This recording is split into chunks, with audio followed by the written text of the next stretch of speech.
Alors, bienvenue, bienvenue. We are in month 3 of Beyond Beginner French in terms of tips to sound French and improve your pronunciation. This is what we did in month 1. French vowels, accents on letters, vowels combined. We looked at all the consonants, including R. Specifically, we looked at those sexy nasal sounds. In month 2, part 2, we did common letter combinations, final letters in French, liaison, and finally intonation and rhythm. So today we are moving on to a little bit of a recap of all of that, as well as some listening practice. So one of the main things that I teach and that really helps English speakers sound more French when they speak in French is nasal sounds. So I taught it as different lip movements to practice. The first one is un, un. The next one is en, nice and open, en. And the third one is en. So you can see them here. Un for bain, en for bon, and un for bon. Otherwise, no one knows whether you're speaking about a bath, a bench, or the word good. Bain, bon, bon. Keep practicing with those ones. You can change this consonant to nearly every consonant in the alphabet, and you will get a lovely exercise called minimal pairs, so that you just vary that first sound, and there'll usually be a word attached to it. That's why you really have to perfect that sound to make 3 different distinct sounding words, so that you have a chance to decipher it and be understood, but also understand. So nasal sounds, keep working on those. Then syllables in a word. As we know very well by now, French written version is very different to French pronounced. The sound of French and the spelling are very different, just like in English, really. But here are some things that are worth looking at, which is visually, sometimes a word is very short, sometimes it's quite long, but does it actually match what your reflexes tell you? Does it actually match how many syllables you want to say? A syllable is like a beat in music, so or note. If you have croissant, croissant, croissant, you get those 2 beats, 2 sounds. They're your syllables. It's a bunch of letters often, and they get grouped into one part. So it's how you can divide up a word. So you can pause the video and create these 5 columns. I want you to house every single one of these words in one column, and then come back and press play. I'm just going to be quiet for 10 seconds. And if you're back, I'm going to read the whole list for you. So we have aéroport, aéroport, 4. That should be in 4 syllabes. Café, café, 2 syllabes. Pain, pain, 1 syllabe. Puis, 1 syllabe. Papier, papier, 2 syllabes. Atelier, atelier, 3 syllabes. Maison, maison, 2 syllabes. Manifestation, manifestation, 5 syllabes. Boulangerie, boulangerie, 3 syllabes. Chocolat, chocolat, 3 syllabes. Cacao, cacao, 3 syllabes. Dindon, dindon, 2 syllabes. Dinde, dinde, 1 syllabe. Éléphant, éléphant, 3 syllabes. Électricité, électricité, 5 syllabes. Enfant, enfant, 2 syllabes. Fantôme, fantôme, 2 syllabes. Fruit, fruit, 1 syllabe. Gorille, gorille, 2 syllabes. Gant, gant, 1 syllabe. We're on the 3rd column now. Il, 1 syllabe. Koala, koala, 3 syllabes. Limace, limace, 2 syllabes. Lac, lac, 1 syllabe. Nénuphar, nénuphar, 3 syllabes. Hôpital, hôpital, 3 syllabes. Rat, rat, 1 syllabe. Souris, souris, 2 syllabes. Tête, tête, 1 syllabe. Vélodrome, vélodrome, 3 syllabes. Et voilà. I'd love to know how you went with classifying these words based on their syllables. If there's a few nice new words, that is bonus. Make sure to go and check out the meaning. And if you think you're likely to use that word again, come and use them in your practice sentences. Bien. And we are on to our listening practice. This one, you will need to write numbers 1, 2, 3, 4, 5, 6, 7, 8. We're just going to do this first exercise, un peu plus grand. 1, 2, 3, 4, 5, 6, 7, 8, un peu plus petit. And then you can either write A ou B for the first 4, or C and D for the next ones. The sounds we are practicing are the sounds you'll see up here. The sound U, which is written like this in terms of phonetic alphabet. This is an U. We will be pronouncing the sound I and making sure you can hear the difference.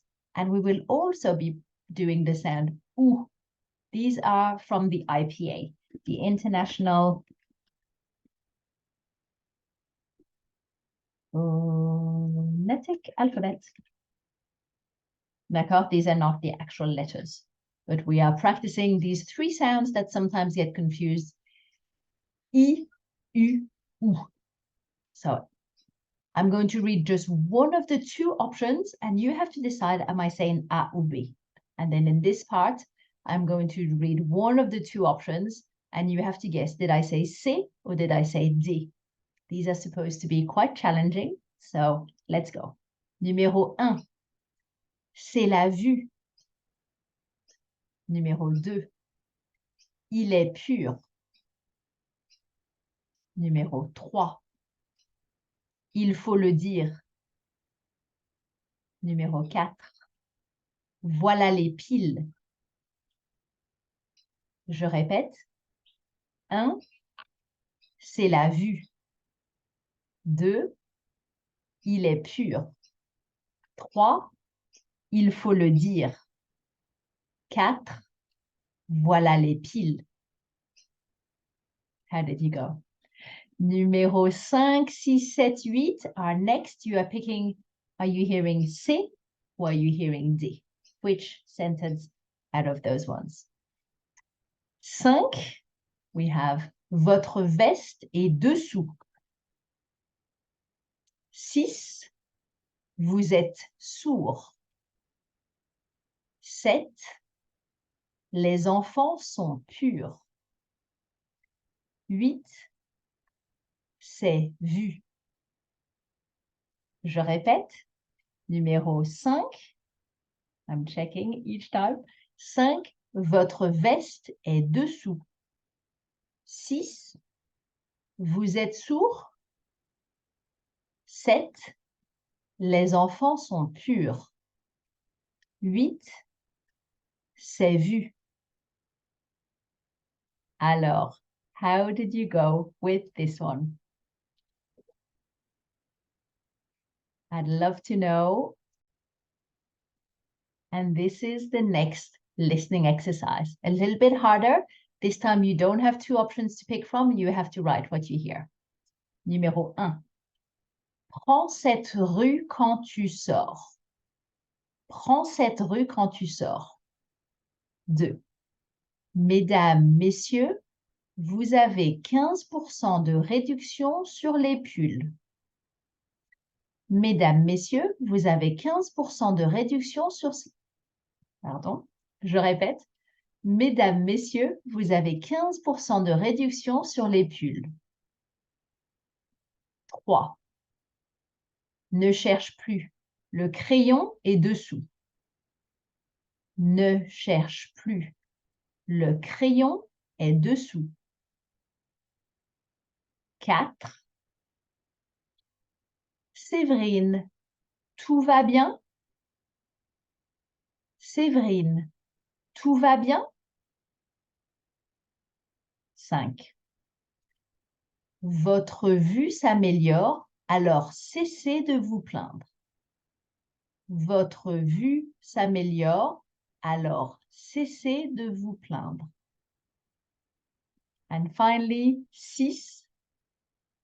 Tu crois qu'il a du charme? Tu crois qu'il a du charme? How did you go with this one? I will share the answers at the end. Finally, French cognates. You will have in week 11 a PDF with lots of lookalike words. Lookalike words, they are these ones. You will be able to see as soon as you look at them what they mean. However, these usually mean that they're harder to pronounce simply because your brain has seen them in English, knows how to pronounce them in their default pronunciation, and will usually push over all the rules you've learned about French, all the vowels, all the liaisons, all the silent letters, all the nasal sounds, and you will just say it as a mix often. It's not purely an English word, but usually as a mix with, which makes it impossible for a French person to recognize that word because there's just too many elements that are different, sadly. So make sure that as soon as your eyes spot a word that is the same in English, to pay extra attention in the pronunciation. So this is my recommendation for you to go and check these ones over and really work on practicing them out loud. Why not come and make a video of reading a few of them in a sentence? Use a few that you think you will want to memorize, work on retaining, and come and make some sentences in the group, get your corrections, and then record a video to practice them. Très bien. And for our answers, I will quickly change over and share the answer set over here. Un instant, s'il vous plaît. Où est mon image? Here we go. Et voilà. This is our little picture, but this is what we covered. So the first one, numéro 1, was c'est la vue. Numéro 2, il est pur. Numéro 3, il faut le dire. Numéro 4, voilà les piles. Numéro 5 was votre veste est dessous. Numéro 6 was vous êtes sourd. Numéro 7 was les enfants sont purs. And numéro 8 was c'est vu. And the missing words for this exercise, 1 was rue, 2 was pull, 3 was dessous, 4 tout, 5 vu, 6 du. I'd love to know how you went with this one. I will quickly translate so it saves you time on vocabulary searching. It's the view. He or it is pure. One has to say it. Here are the batteries. Your jacket is underneath. Are you deaf? The children are pure. I nearly switched back to English. The children are pure to French. It is seen, c'est vu. And we use c'est vu sometimes to say that's noted. Then we had take this street when you exit, when you go out. Ladies and gentlemen, you have 15% discount on the jumpers. Don't look anymore. The pencil is underneath. Séverine is a name. Is all going okay? Literally, tout va bien. All goes well. All is going well. All is okay. Your sight is improving. So cease to, or stop in everyday English, stop complaining. And you think that he has some charm, which in English would be, do you think he's charming? Tu crois qu'il a du charme? In French, we say he has or she has some charm, to talk about someone being quite charming. Voilà, voilà. Let me know if you have any questions about our month 3 training for pronunciation and a bit of listening this time. À bientôt dans la prochaine vidéo.